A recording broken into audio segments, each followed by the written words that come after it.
Move you makes going pole to pole. Chronicle this moment. You're going to be a YouTube star. Every move you makes going pole to pole, Dino. It'll be all over the internet in the morning. Tonight, maybe.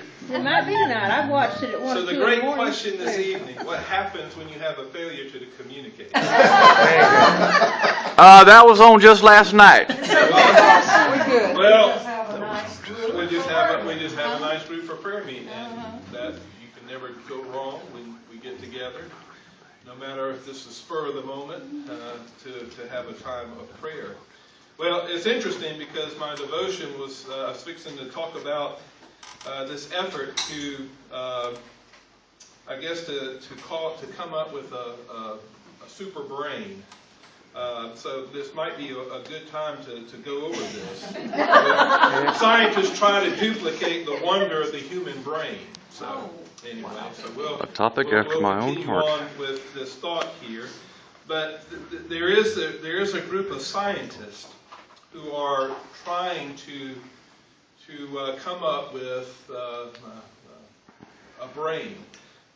It's a supercomputer that they say is going to replicate the workings of the human brain. And so this whole project is called the Human Brain Project. I don't know, has anybody ever heard of this? I don't know if you've heard of this. They had one of those things on the Jeopardy program. It's several years ago. Smarter than the people. What's that? The computer that... On Jeopardy, they had a machine, a computer of some sort, but it was smarter than the human beings that was on the show. Well, that may not be. That may not be so hard to believe, but anyway. So this fellow says this doctor that I was telling you about. He says we anticipate that the brain model we develop will have most, if not all, human cognitive capabilities. Now, there are, thankfully, a group of fellow scientists who are very much questioning the goals of this and the actuality of something being created that mimics the human brain. This particular doctor said this, and let me just read partial of this, but fellow scientists in the same field have severely criticized the Human Brain Project. First, these scientists argue that we can't possibly replicate the connectivity of the 100 to 500 trillion synapses of a human brain.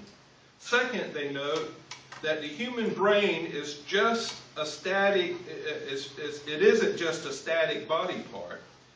Instead, our brains are constantly changing and growing. Thus, according to one reporter, and here's a quote, understanding the brain is one thing, making one that can run a virtual human being is a different story altogether.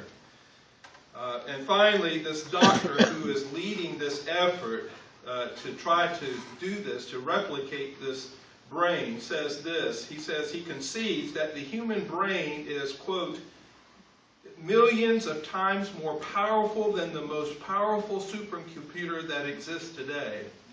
The human brain is also vastly more efficient. If completed, now if they come up with this sort of virtual brain or this computer brain or whatever, they say if one is actually comes into existence, that it says that the power to run this supercomputer complex that makes up this brain would be required, the amount of power that would be required would equal the megawatts needed to run an entire small town in the middle of winter. Our brains, our incredibly complex brains, he says, hum along on the equivalent of a mere 20 watts of energy. So the smallest light bulb is the amount of energy that our brains use, and yet it does so many more wonderful things. And so the point that I want to share with you is the glory of God's creation, and how, as Creator, He has made us, and and how wonderfully He has made us. I also came across a few thoughts from different websites about the brain, and I want to share these before I share the passages of Scripture that I want to read to you that will form the basis of our prayer time tonight. Now, interesting, this is a children's website, and this particular website is evolutionary based. Okay, so there you'll see that by the wording of the sentences. But listen to, here are some of the thoughts and the different facts about the brain that's pretty interesting. The first one is the human brain is like a powerful computer that stores our memory and controls how we as humans think and react. And this is what they say: it has evolved over time and features some incredibly intricate parts that scientists still struggle to understand.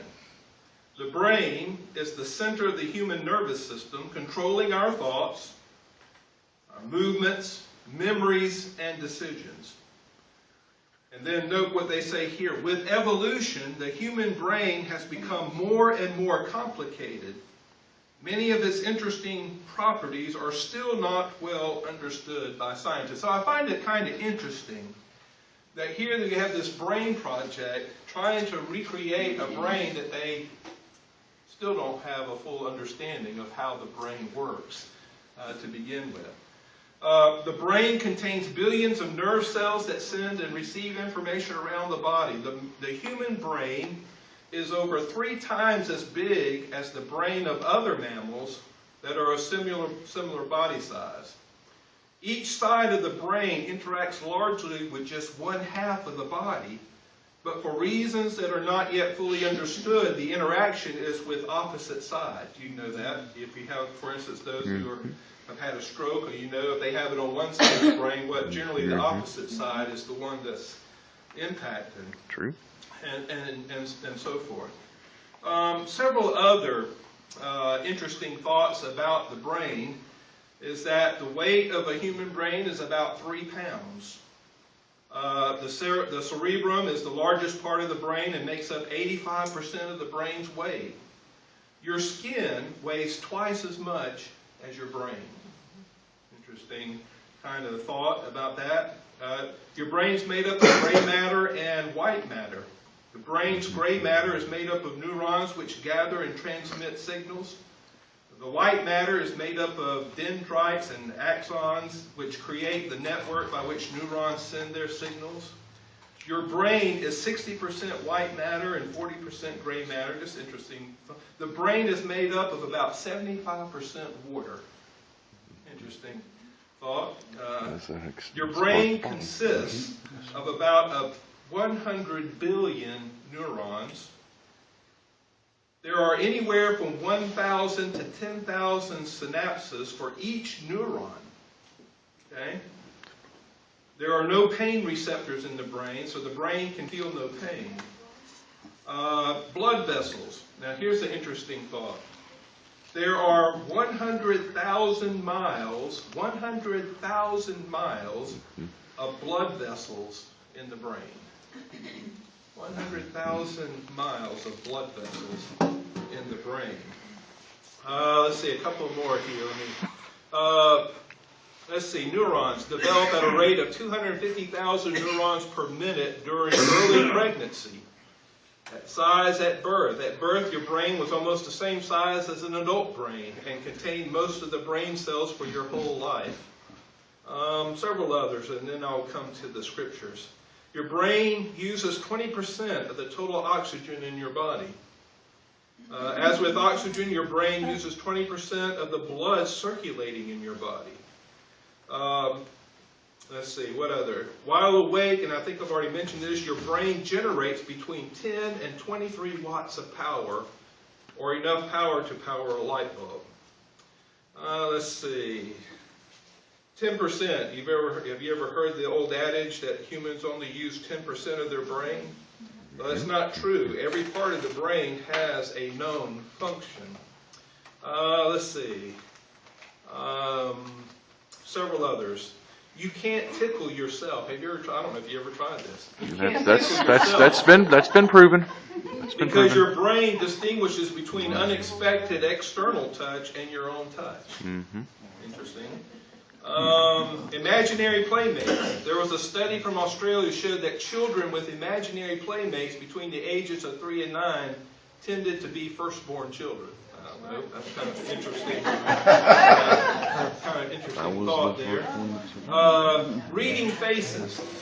Without any words, you may be able to determine if someone is in a good mood. I can attest to that. Can't you? What kind of mood am I in? Let's see. All right, if someone is in a good mood, is feeling sad or is angry just by reading the face. Yeah, so many of those times I saw my mom just give you that look. Oh. Yeah. Yeah. Let's see. All right, a small area of the brain called, and I don't know if I'm pronouncing right. I might need the nurses here. Amygdala, Amygdala, is responsible for your ability to read someone else's face for clues to how they are feeling. Let's see. Oh, here's one. Pain and gender. Scientists have discovered that men and women's brains react differently to pain, which explains why they may perceive or discuss pain differently. That's kind of interesting. It's true. Yeah, it's true. What you Yeah. trying to Men say? can't handle pain like women can. Yeah. Right, they can't handle it. Super tasters. There is a class of people known as super tasters That's me. who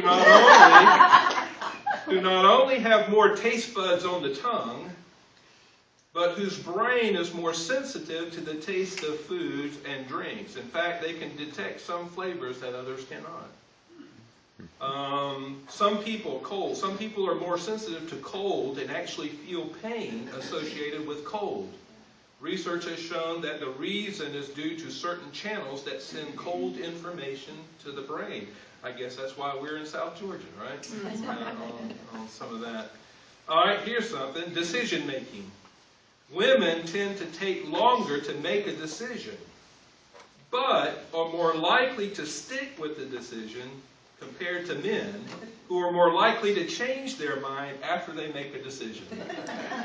Pharaoh Ramesses. I think there's probably some truth to that. Okay, couple more, and then scent and memory. Memories triggered by scent have a stronger emotional connection, therefore appear more intense than other memory triggers. This has to do with memory. While you sleep at night may be the best time for your brain to consolidate all your memories from the day. No sleep, if it goes to follow, lack of sleep may actually hurt your ability to create new memories.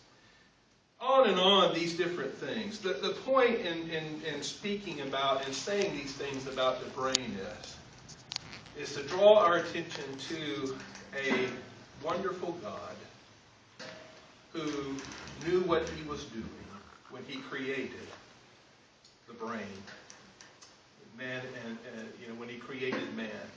And this effort to try to replicate something that God has done, or to say that the brains that you and I our brains today are because the degree to which we think more clearly or whatever it is comes by 100,000 years of evolution.